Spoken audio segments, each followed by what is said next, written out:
একটি জঙ্গলের এক ছাগলের একটি ছানা ছিল। ছাগল তার ছানাকে যা করতে নিষেধ করত, ছাগলের ছানাটি কৌতূহলবশত তাই করত। অযথা দৌড়াদৌড়ি না করে এখন আমার সাথে ঘাস খেতে আয় তো।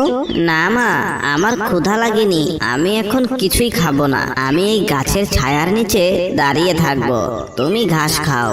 ঠিক আছে, চুপচাপ ওই গাছের নিচে দাঁড়িয়ে থাক, আমি এখানে ঘাস খাচ্ছি, কোথাও যাস নে যেন। জঙ্গলে কিন্তু অনেক বাঘ সিংহ ঘুরে বেড়াচ্ছে, ওরা তোকে দেখলেই খেয়ে ফেলবে। এই বলে মা ছাগলটি ঘাস খেতে শুরু করলো, আর ছানাটি গাছের নিচে দাঁড়িয়ে থাকলো।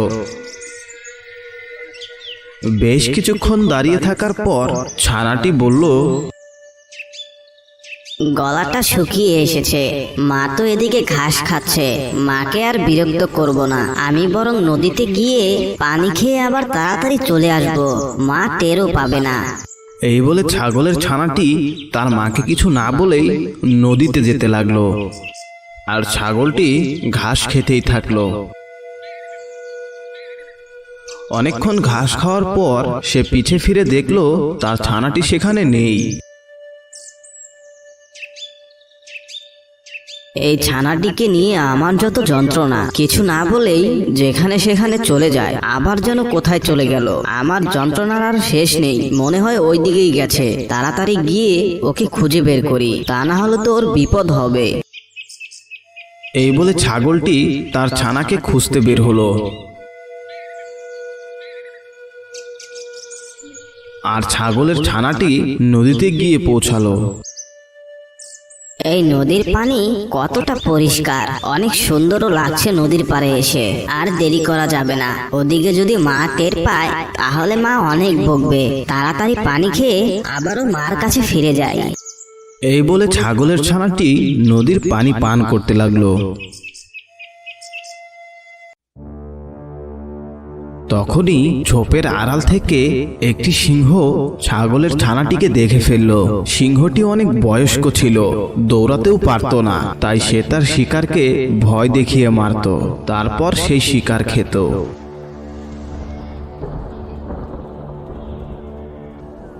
ওই তো একটা ছাগলের বাচ্চা পানি খাচ্ছে, কিন্তু আমি যদি এখনই ওর সামনে গিয়ে দাঁড়াই তাহলে তো ও ভয় পেয়ে দৌড়ে পালাবে। আমি তো ওকে দৌড়ে ধরতে পারবো না, বয়সের ওজনে এখন আর ঠিক মতো নড়তেই পারি না। ছাগলের বাচ্চাটির পানি খাওয়া শেষ হলে ওর পিছু করতে হবে, তারপর সুযোগ বুঝে ওকে ভয় দেখিয়ে শিকার করা যাবে। এই বলে সিংহটি অপেক্ষা করতে লাগলো। কিছুক্ষণ পর ছাগলের ছানাটি পানি পান করে তার মায়ের কাছে যেতে লাগলো। সিংহ ছাগলের ছানাটির পিছু নিল। এক পর্যায়ে ছাগলের ছানাটির তার মায়ের সাথে দেখা হয়ে যায়, আর ঝোপের আড়াল থেকে সিংহটি ছাগলের ছানা ও তার মায়ের কথা শুনতে লাগলো। তোকে বারবার করে বলেছিলাম আমাকে ছাড়া কোথাও যাস না, কোথাও যেতে হলে আমাকে বলবি, আমি তোকে সেখানে নিয়ে যাব। কিন্তু কে শুনে কার কথা, আবার তুই পালিয়ে কোথাও যেন গিয়েছিলিস। কোথায় গিয়েছিলিস তুই? তোর যদি কিছু হয়ে যেত। বেশি দূর যায়নি তো মা, শুধু ওই নদীতে গিয়ে পানি পান করে আসলাম। আমার অনেক পিপাসা লেগেছিল, তাই তোমাকে আর বিরক্ত করিনি। কেন, আমাকে বললে কি আমি তোকে নিয়ে যেতাম না, নাকি আমি তোকে পানি না খাইয়েই রাখি? তুই কেন গেছিলিস একা একা? তুই কি জানিস এই জঙ্গলে কত বাঘ ভাল্লুক ঘুরে বেড়াচ্ছে? এরকম করে বলায় ছাগলের ছানাটি তার মায়ের কাছে এসে তার মাকে আদর করতে লাগলো। নে, হয়েছে হয়েছে, আর আদর করতে হবে না। এরপর কোথাও যেতে মন চাইলে আমাকে বলবি, আমি তোকে সেখানে নিয়ে যাব। এই সব কিছু সিংহ ঝোপের আড়াল থেকে দেখছিল।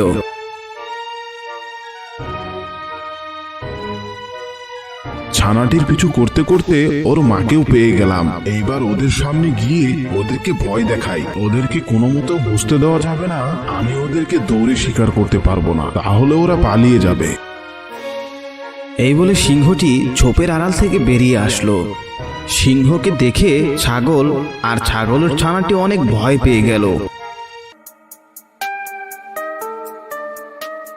এই যে ছাগল আর ছাগলের ছানা, ভালো মতো মরতে চাস তো নিজে থেকে আমার শিকার হয়ে যা, তা না হলে আমি যদি তোদের দৌড়ে ধরি অনেক কষ্টে তোদের মারবো আমি। তোরা কোনটা চাস? সিংহের এরকম কথা শুনে মা ছাগলটি অনেক অবাক হয়ে গেল। এরকম শক্তিশালী একটা সিংহ তাদের সাথে এরকম ভাবে কথা বলছে। এইরকম একটা শক্তিশালী সিংহ আমাদেরকে পালাতে মানা করছে, তার মানে এই সিংহটির একটু শক্তিও নেই। ও ভয় দেখিয়ে ওর খাবার জোগাড় করে, ওকে এমনি এমনি ছেড়ে দিলে চলবে না। নদীর ওই পাশে শিকারীরা হাত পেতে রেখেছে হরিণ শিকার করার জন্য, এই বেটাকে ওখানেই নিয়ে যেতে হবে। ঠিক আছে, আমরা কেউই দৌড়াবো না, কিন্তু আমাদের একটা শেষ ইচ্ছা আছে যেটা আপনাকে পূরণ করতেই হবে। তোদের কি শেষ ইচ্ছা আছে তাড়াতাড়ি বল আমাকে, তারপর তোদেরকে আমি খেয়ে ফেলবো। বেশি কিছু না, আমরা শুধু মরার আগে ওই নদীতে গিয়ে পানি পান করতে চাই, আমার অনেক তৃষ্ণা লেগেছে। ও এই ব্যাপার, তাহলে তোরা আমার পিছু পিছু আয়, আমি তোদেরকে ওই নদীতে নিয়ে যাচ্ছি, কিন্তু খবরদার পালানোর চেষ্টা করিস না। এই বলে সিংহ দুই ছাগলকে নদীতে নিয়ে যেতে লাগলো।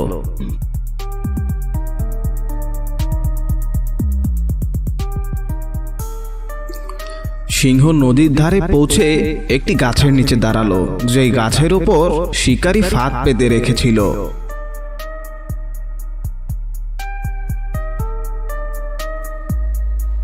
সিংহ ওখানে দাঁড়াতেই ফাঁদটি সিংহর উপরে পড়ল, আর সিংহটি সেখানেই প্রাণ হারালো।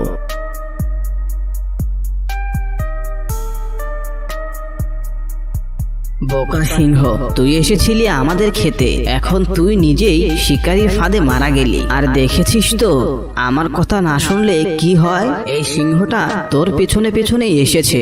আমি যদি না থাকতাম ও তো তোকে ভয় দেখিয়ে শিকার করে ফেলতো। তোমার কথা না শোনার পরিণাম বুঝতে পেরেছি আমি, এখন থেকে আমি তোমার সব কথাই শুনবো আর তোমার অবাধ্য হব না। ঠিক আছে, এখন চল আমরা এখান থেকে চলে যাই, যে কোনো সময় শিকারী চলে আসতে পারে। এই বলে ছাগল আর ছাগলের ছানাটি সেখান থেকে চলে যায়, আর বোকা সিংহের মৃতদেহ সেখানেই পড়ে থাকলো।